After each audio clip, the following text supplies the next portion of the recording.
Hey guys, what's up? My name is Rahul. So today I'll be talking about taxes.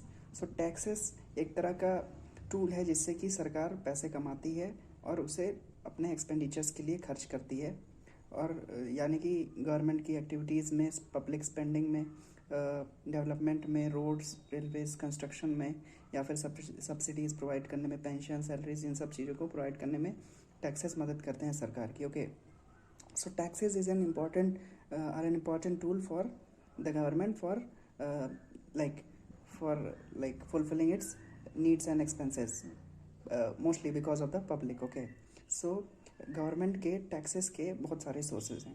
So government अपने पैसे कमाती है एक capital receipt से और दूसरे रेवेन्यू रिसीट से. तो रेवेन्यू रिसीट जो होते हैं वो दो तरह के होते हैं. The first one is non tax revenue and the second one is tax revenue. Okay, so जो टैक्स रेवेन्यू है जहाँ से सरकार पैसे कमाती है सो टैक्सेस के थ्रू, तो जैसे कि इसमें अलग अभी दो और डिवीज़न है, जैसे कि direct tax and indirect tax. Okay, tax revenue में जो कि गवर्नमेंट के लाइक इनकम का पार्ट है. Okay, so they can further be classified into direct tax and indirect tax. Okay, so direct tax is a tax which cannot be shifted from one person to another. Okay, उसका हम incidence change नहीं कर सकते. For example corporation tax, income tax, wealth tax, capital gains tax. So corporation tax basically companies पे लगाई जाती है, income tax individual के इनकम पे लगाए जाते हैं, एंड मोस्टली कॉरपोरेशन टैक्स और corporate tax is more than income tax. Okay, and the third one is wealth tax, जो कि वेल्थ पे टैक्स लगाया जाता है, कोई प्रॉपर्टी है आपकी. The fourth one is capital gains tax. Capital gains tax है, मान लेते हैं आपके पास कोई एक पेंटिंग है और over a period of time उसकी वैल्यू बढ़ जाती है जब आप बेचते हो. सो जब उसे बेचते हो तो the profit that you get on your capital that is taxed by the government. Okay, so that is called as capital gains tax. Okay, and the second part is indirect tax. So indirect tax वो हैं जो कि जिसका incidence हम change कर सकते हैं. Okay, which can be shifted from one person to another. Okay, so indirect tax का पार्ट है जैसे कि जीएसटी, जो बहुत सारे टैक्सेस को सबसिम करके बनाया गया है by the central government obviously.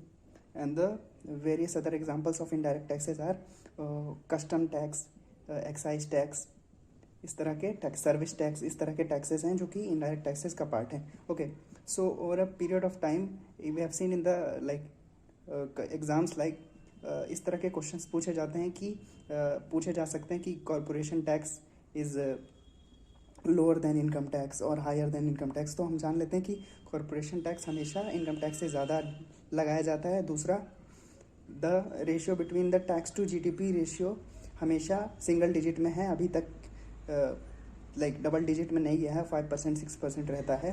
The third question which can be asked is like the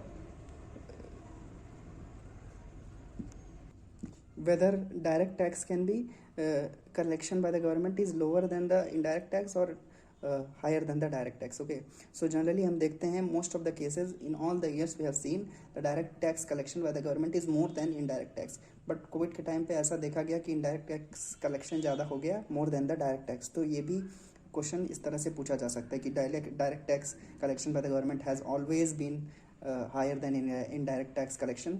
तो ये भी आप समझ सकते हो कि ऐसा नहीं है, एक बार हो चुका है कि इनडायरेक्ट टैक्स कलेक्शन ज़्यादा हो गया था. Okay, so this were the few things about taxes. I hope you understood it. Thank you so much for watching. Please like and subscribe.